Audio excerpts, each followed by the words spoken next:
Hey guys, welcome back to my channel. जैसे कि last video में मैंने आपको बताया था कि कैसे आप अपनी इकोनॉमी क्लास टिकट को अपग्रेड कर सकते हैं to a business class without paying any extra cost या फिर half the price of the business class. अगर आपने वो वीडियो नहीं देखी तो वीडियो में उसका लिंक मेंशन हो रहा होगा, वहां पे आप क्लिक करके देख सकते हैं या फिर डिस्क्रिप्शन में भी मैं लिंक मेंशन कर दूंगा। आज की वीडियो का टॉपिक भी उसी के रिगार्डिंग है, बिकॉज आज मैं आपके साथ ट्रैवल के ऊपर कुछ और टिप्स शेयर करूंगा। एंड ये उन लोगों के लिए, चाहे आप फर्स्ट टाइम ट्रैवल कर रहे हो या पहले भी ट्रैवल कर चुके हो, जब कभी भी आप फ्लाइट बुक करते हो ऑनलाइन एयरलाइन की वेबसाइट पे या फिर कोई भी थर्ड पार्टी वेबसाइट होती है जैसे एक्सपीडिया या स्काई स्कैनर, किन चीजों का आपको ध्यान रखना चाहिए जिससे कि आपको बोर्डिंग के टाइम पे कोई प्रॉब्लम ना आए। ये वीडियो प्राइमरली उन लोगों के लिए है जो इंडिया टू कनाडा या फिर इंडिया टू यूएस या फिर कनाडा टू इंडिया या और यूएस टू इंडिया ट्रैवल करते हैं। सो मेक श्योर इस वीडियो को आप एंड तक जरूर देखना। एंड अगर आपको वीडियो में दिया गया कंटेंट अच्छा लगा सो प्लीज इसे लाइक जरूर कर देना, share and subscribe my channel so that आपको ऐसी लेटेस्ट ट्रैवल अपडेट्स या ऐसी ट्रैवल टिप्स मिलती रहे। So without any delay let's begin. So जब कभी भी हम फ्लाइट चेक करते हैं we always look for the best and the cheapest price. फिर उसमें चाहे हमें डायरेक्ट फ्लाइट मिल जाए 1 स्टॉप के साथ या आइदर 2 स्टॉप के साथ भी। जिन लोगों के पास भी इंडियन पासपोर्ट है with Canadian student visa, work permit या फिर आप पीआर होल्डर हो, the same for the US. और अगर आप इंडिया टू कनाडा या फिर अदर वे अराउंड आप फ्लाइट देख रहे हो, अगर तो डायरेक्ट फ्लाइट है then you don't have to worry because आप डायरेक्टली इंडिया से कनाडा या India to US fly out कर रहे हो। बट अगर आपकी 1 स्टॉप के साथ या 2 स्टॉप के साथ फ्लाइट है so there are few things जो आपको ध्यान में रखनी होगी अगर आप ऑनलाइन बुक कर रहे हो। अगर तो किसी ट्रैवल एजेंसी से आप बुक करते हो, उन्हें ट्रैवल रूल्स होते हैं, उनको पता होता है, तो उनको पता है कि कौन सी कंट्री में कितना लेओवर और कहाँ पे लेओवर पॉसिबल है, तो उसमें आपको कोई प्रॉब्लम नहीं, वो सारा उनका हेडेक है, वो सारा देखेंगे। So I am just taking an example. अगर सपोज आपकी दिल्ली टू वैंकूवर फ्लाइट है जिसमें आपका लेओवर है इन यूरोप, अब मैं इसमें आपको डिफरेंट सिनेरियोज बताता हूँ। अगर तो फ्रैंकफर्ट, एम्स्टर्डम या फिर पेरिस है, मेक श्योर करें कि उसमें आपका जो लेओवर हो वो डे टाइम में हो, फिर चाहे वो 10 आवर्स का भी हो सकता है, 12 आवर्स का, as long as you are not overlapping the midnight. Like अगर आपका ओवरनाइट का कोई लेओवर नहीं है then you don't have a problem, आप इजिली बोर्ड कर सकते हो। यूके में most of the countries even Europe and UK for sure night immigration नहीं होता। तो अगर आपकी कोई फ्लाइट है जिसमें इवन 5 आवर्स का लेओवर है बट वो ओवरनाइट टाइम में है आफ्टर 9 PM, वो आपको फ्लाइट दिल्ली से बोर्ड नहीं करने देंगे बिकॉज उनका रात को इमिग्रेशन बंद रहता है। So it has to be morning 8 AM till 9 PM। ये हो गया अगर एक स्टॉप ओवर है। समटाइम्स हमें ऑनलाइन क्या होता है कि हमें जब हम प्राइसिंग देखते हैं तो हमें 2 स्टॉप ओवर के साथ बेटर प्राइस मिलता है, लाइक $300 to $400 का डिफरेंस होता है। अब वो कैसे होती है itinerary? Delhi to Frankfurt, Frankfurt to London, London to Vancouver. ये फ्लाइट आप बोर्ड नहीं कर सकते अगर आप इंडियन पासपोर्ट होल्डर हैं। रीजन बीइंग आप यूरोप में 2 लेओवर्स नहीं ले सकते, डिस्पाइट ऑफ द फैक्ट कि UK is not the part of European Union, but still आप यूरोप विद यूके के साथ 2 लेओवर नहीं ले सकते, वो आपको दिल्ली में ही बोर्डिंग डिनाई कर देंगे।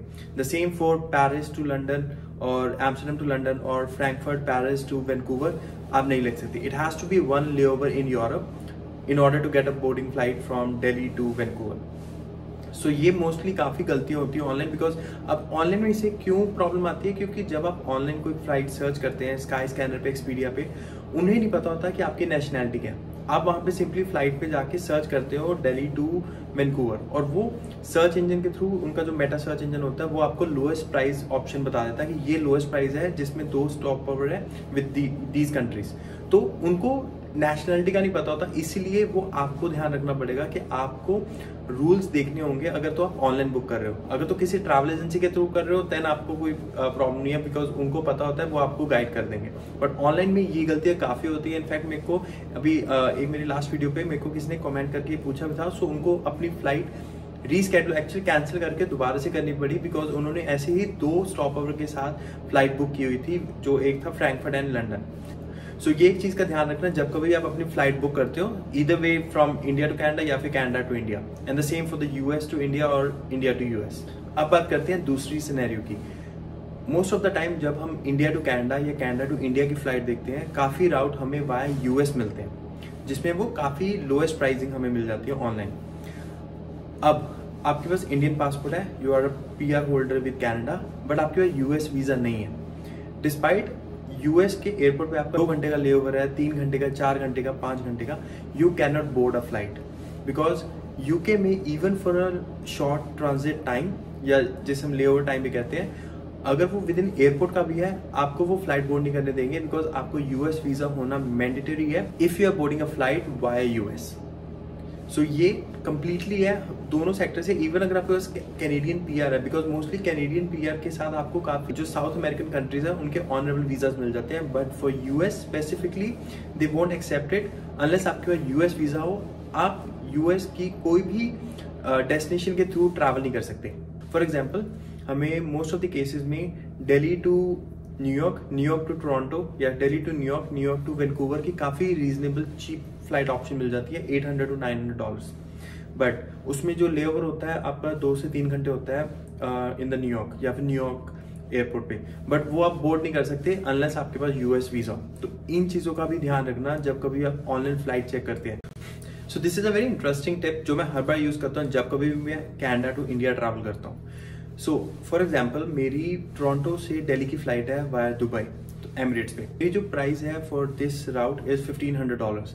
अब अगर मैं दुबई में 4 डेज या 5 डेज का स्टे लेता हूँ and I take my itinerary जिसमें मैं 5 डेज बाद की फ्लाइट दुबई टू दिल्ली लेता हूँ, तो जहाँ मेरे को 1500 की पूरी जर्नी पड़ रही थी, सेम जर्नी जिसमें मैं लेओवर ले रहा हूँ, आपको वो $100 और मे बी $50 एक्स्ट्रा देके you can actually take a stay over in those countries.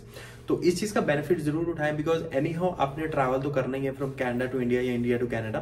So either while going और while coming back it's better to have like 3 night और 4 night accommodation in layover countries, जिसमें आप वो country भी explore कर सकते हैं and you are not paying anything extra on top. एक कंट्री और एक सिटी विजिट कर सकते हैं। पर इन चीज़ों का ध्यान रखना कि कुछ कंट्रीज में आपको ऑनरेबल वीज़ा भी मिल जाता है और कुछ कंट्रीज में आपको वीज़ा पहले से अप्लाई करना होता है। So this is my another recommendation. अगर आप कनाडा में हो, स्टूडेंट, वर्क परमिट या PR holder, always get your US visa in the very early stage. Even अगर आप कनाडा में हो, यूएस वीजा मिलना बहुत ही आसान है और उसके बेनिफिट्स भी बहुत है, बिकॉज कुछ कंट्रीज में अगर आपके पास यूएस वीजा है, you can actually get visa on arrival, और या फिर आप ई वीजा अप्लाई कर सकते हो। Like for the case of Dubai, for the case of Turkey, यहाँ पे आपको आप ई वीजा ऑनलाइन अप्लाई कर सकते हो उनकी वेबसाइट पे, जो आपको 24 आवर्स के बीच में आ जाता है। सो ये थे कुछ टिप्स जो कि आपके फ्लाइट बुकिंग के रिगार्डिंग थे, फिर चाहे वो फर्स्ट टाइम ट्रैवलर हो या फ्रीक्वेंट ट्रैवलर हो, but it's always better to have proper knowledge while booking your things।